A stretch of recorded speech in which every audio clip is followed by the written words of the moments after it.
So what I'm doing here today is I noticed when I was just watching the tape back again that when I was throwing my right, I was hitting slight dip and then coming down. I think it's this bag here. See how the head is a little bit below my head, and it's just because of the height of the ceiling in here that I had to hang it at this level to get some kind of action going on.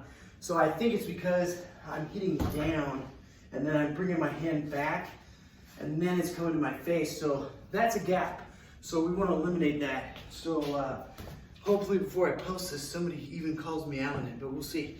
So when I go here, part of having your hand up is that it's on your face on delivery, right? But what a lot of people do is they make a tiny little loop to come back to their head like that.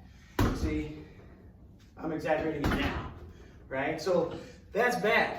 That's a negative component, that's a telegraph, it's an open line. I don't want to exhibit that. So the other thing people will do, that I don't do it too often, but they'll get ready and they'll drop the right somewhere like this, or they'll make the circle there.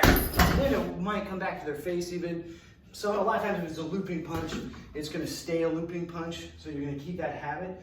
But what I'd like to do to have good form on the cross is I would like to sit down, push off my back foot, and bring my elbow in to cover my floating rib, but also to have my arm inside my shoulder, almost like Wing Chun, so that upon delivery, my hip pushes my elbow forward, my chin stays down, and it comes cleanly straight back. So let's take a few shots and see if I can manage to do it. So I just want to isolate the right.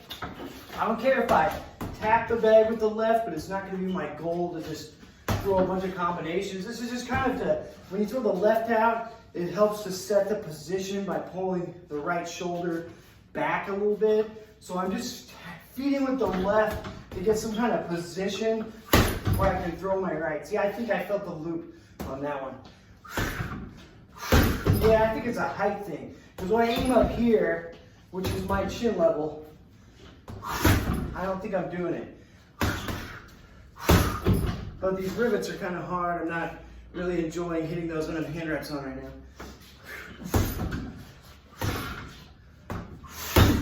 That was a loop too.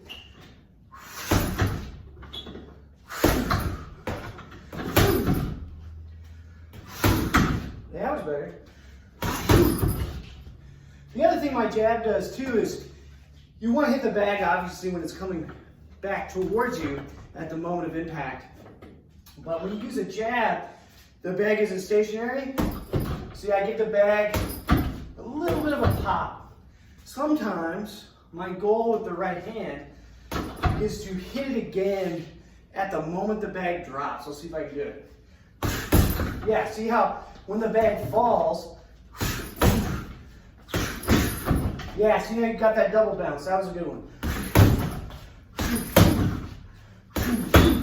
So that's like tipping somebody's head, and as soon as it comes down, I hit it again. And it's just a reminder to myself that even though I'm isolating the cross, I don't want to sit here and just throw rights with no thought of strategy at all or anything like that. And I want to set it up with opposing forces. I could kind of throw like a fake hook and then a good right, good jab to the body. That's going to have a different feel coming up as opposed to sitting down like that, okay?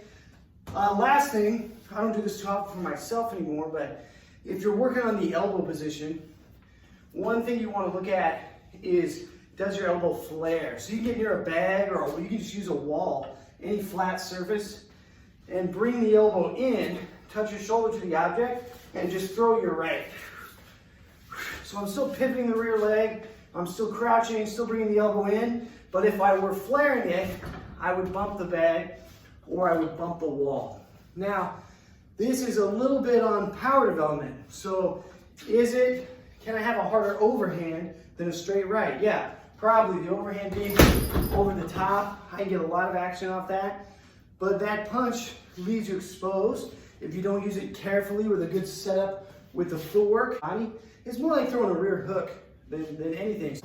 And so the straight right, what you want to cultivate is the power coming from the foot into the hip, into the space right behind the elbow, shifting the body weight, and then firing forward and really getting a good sense of forward drive. So my nose is just about even with my mid-thigh here. I don't want to be completely straight upright like I'm doing Wing Chun, and I definitely don't want to be like leaning back trying to be that tall right now either. So if you're new to boxing, what you're going to find out is that, man, I'm training this cross, but it's really wimpy when I put my elbow in. And that is just because your body hasn't had time to train the correct process of coming from foot to hip to arm to shoulder and into the delivery.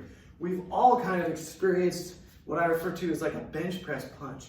So on day one, that punch with just your arm is gonna probably look and feel heavier than your straight right. But you're always gonna have a gap in your game somewhere. You're gonna have a hole that anybody who knows what they're doing with straights can exploit.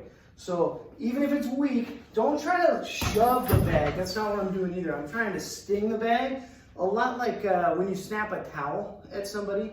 I want it to be whip-like and have just tension right on the end of the punch. And even if I was just tapping it like this,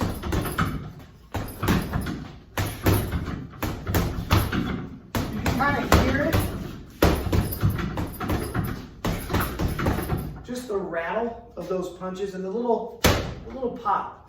That means there's inertia and relaxation behind it, and that it's not a shoving mechanic. So the harder I hit, I still want to maintain that I'm not shoving, that there's this snap to the punch, because a lot of the outward force that goes beyond the knuckle is the retraction. The return is just as important. Think about it this way. If I don't return at all, then it is just a static push. So you want to have that towel mentality. You want to have the elbow in. And if you're just starting out with the bag, you don't even want to injure your hands anyway. But what you really want to learn how to do is to penetrate the core of the bag. I'm not trying to hit the surface. I'm not trying to hit through and like do my Dragon Ball Z impression and blow through the wall right now. I'm just trying to rattle just the core of the bag. Yeah, I think the weight in this bag is dropped to the bottom. So you can definitely hear it there. It's a little softer up top, but that's the same thing. See, I'm trying to hit it with depth, hit it on a rhythm. Whatever I do, you don't have to kill the heavy bag. It's going to be pretty tough to do. I think this one is at least 15 years old now. So, but what you need to have is that depth, that penetration, the quality of stance that I was working on earlier, and appreciate you guys for helping me out. So thanks a lot for watching, Warriors. Just kind of an off-the-cuff discussion on qualities of punching, and we're examining my straight right a little bit. So I appreciate all your feedback and comments and watching and everything, all you guys out there.